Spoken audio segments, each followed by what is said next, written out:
সুপ্রিয় দর্শক, আসসালামু আলাইকুম। আমরা এখন আছি ভাঙ্গার গোলচত্বর এরিয়াতে। সীমানা পূর্ণ বিনাশের দাবি ভাঙ্গায় ঢাকা বরিশাল ও ঢাকা খুলনা মহাসড়ক অবরোধ। ফরিদপুরের 4 সংসদীয় আসনের ভাঙ্গা উপজেলার আলগী ও হামিরদী ইউনিয়ন কেটে ফরিদপুরের 2 নগরকান্দ সালতা আসনে অন্তর্ভুক্ত করার প্রতিবাদে আজ সোমবার দুপুরে বিভিন্ন মহাসড়ক অবরোধ করেছে স্থানীয়রা। এ সময় ঢাকা বরিশাল মহাসড়ক অবরোধ করে যান চলাচল বন্ধ করে দিয়েছেন তারা।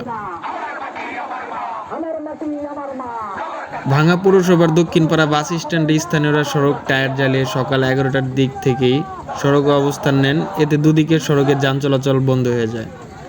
দর্শক, আপনারা দেখতে পাচ্ছেন এ সময় বিক্ষোভকারীরা বিভিন্ন স্লোগান দিতে থাকেন। সড়কে পর্যাপ্ত আইন শৃঙ্খলা রক্ষা বাহিনীর সদস্য অবস্থান নিয়েছে। দর্শক, আপনারা দেখতেছেন যে এইখানে হাজার হাজার মানুষ এসে জড়ো হয়েছেন। বিক্ষোভকারীরা তারা স্লোগান দিচ্ছেন, তারা কোনোভাবেই নগরকান্দা সালতা এদের সাথে যোগ দিবে না।